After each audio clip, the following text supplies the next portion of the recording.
welcome to Traveling Light. My name is Lisa, and today we're going to work on strengthening and helping your low back if it's in pain or if it just feels kind of weak and achy. So let's do a movement called dog wagging its tail. We want to get the hips going in a direction that they usually don't go in.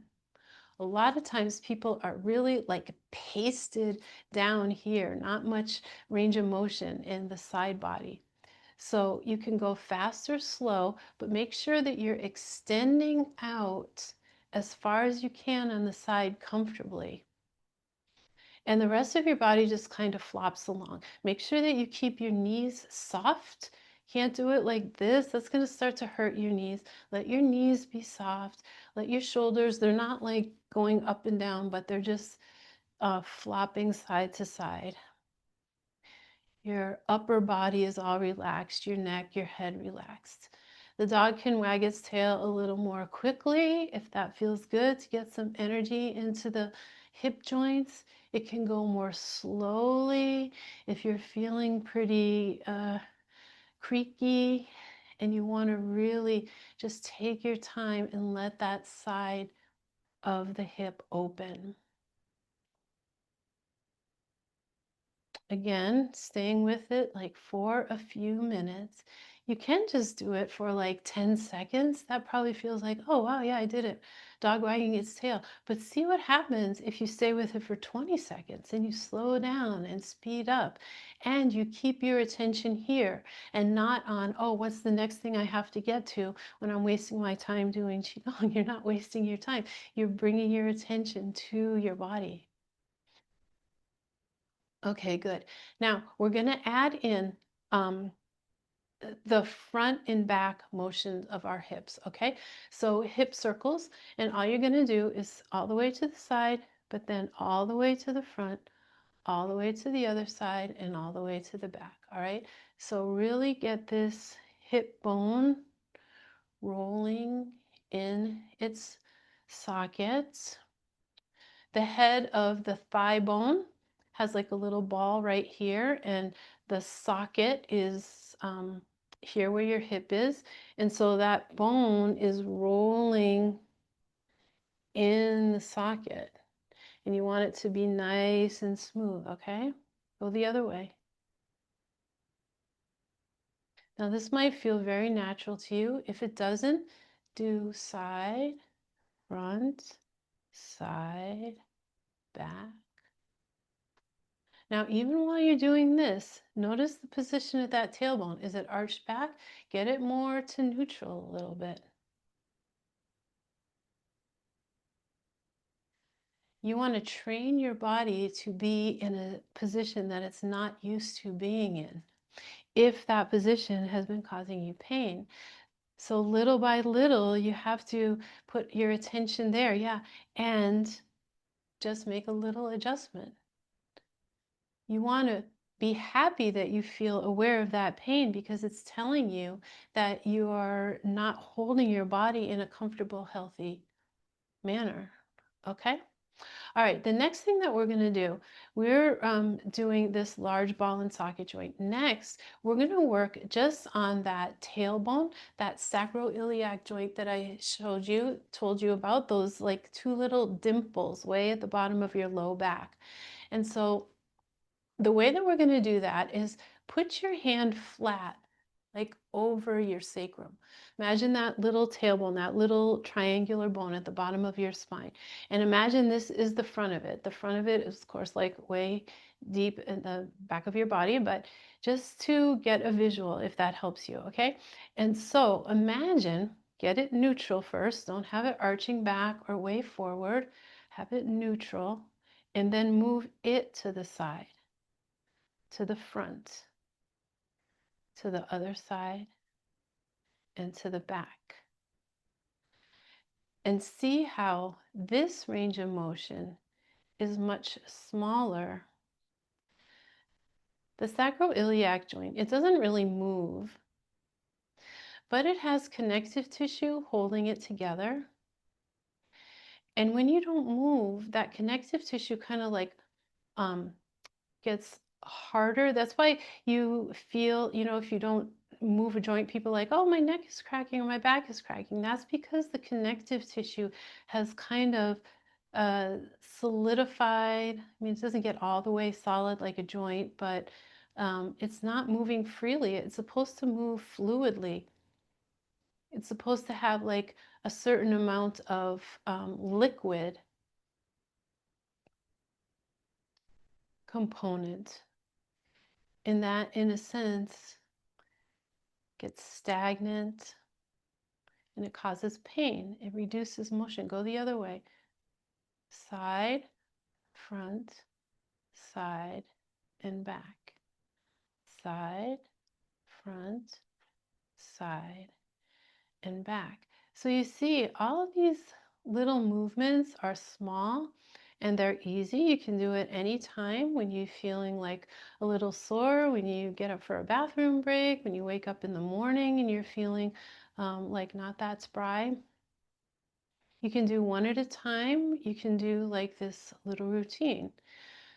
One thing I would say, if you're going to spend 2 minutes, maybe only do 2 of them or 1 of them. Give yourself enough time, like we are right here, for this to feel like very natural. You're retraining your body so that it notices like, oh, these kinds of movements feel good and natural.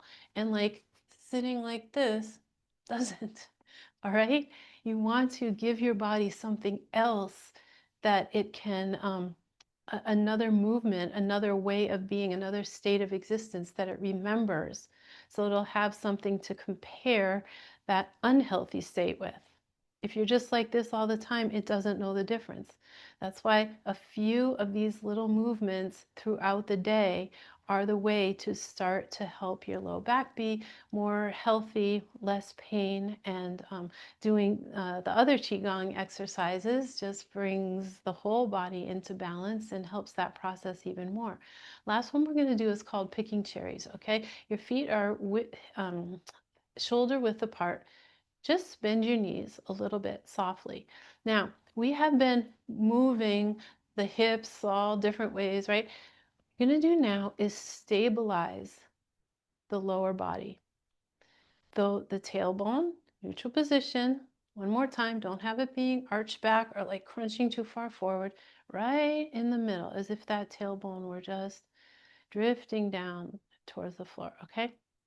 Knees are slightly bent. Now, this whole part of your lower body from the hips down going to stay. It's going to stabilize like this. Your arms are going to be over your head, okay? And now, called picking cherries, pretend that you are picking cherries, one arm after another. And you see, when you leave your lower body stable like that, you're pulling your low back up and out of your hip. And that's what you want to do. You don't want to like try like this to reach higher, because there aren't really cherries there, right? The whole point is to stabilize here and open the whole side of your body all the way down to your hip. Nice, slow, deep breaths. If you go really fast, it might be like a little more fun, but it's not as mindful, and you're not going to be training yourself to become aware of that subtle energy of those smaller, precise movements. Now here, stay with it a couple more minutes and notice, is your back arched? Is it neutral? Is it too far forward? Is it starting to get sore? If it's starting to get sore, change the position of your pelvis and or stop doing this. Go back to the hip circles. Okay. All right, so let's recap those few little exercises. And if I haven't said it enough, that overarching theme of becoming aware of the position of your tailbone. Okay, so that goes without saying.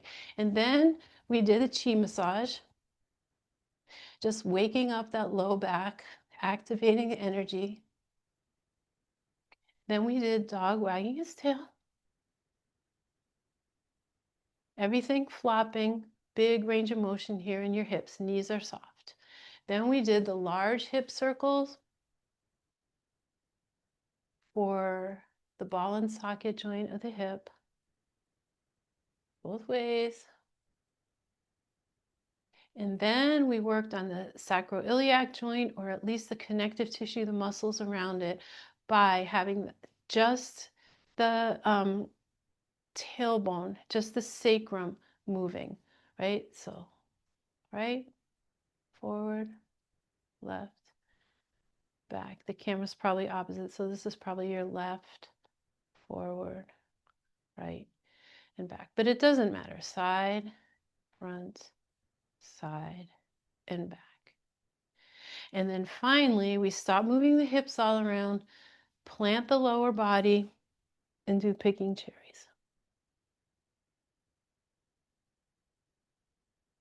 Making sure to lift up and out of the low back, away from the hips. Whoops, I straightened my legs. Not supposed to do that, right? This leg, so. Okay, so that is this few exercises for the low back. Remember, you can do one of them, you can do a couple of them, you can do the whole routine, but the thing is, do them. Don't do the, oh, good, I did this great low back video. No, this video is here. Come back if you need it, if you didn't memorize them yet, and do this till you're used to it, till it feels just natural, that when you're sitting, you're like, oh, I got to get up and like move my hips around, I got to stretch a little bit, all right? Think about training your body, getting very, very aware of like the energetic state of your body. If it's stagnant and stuck and it needs movement to get that chi, the energy circulating again. Okay? Okay. Let me know if you have any questions. Leave me a comment. Otherwise, I will see you in the next video. Thank you for being here.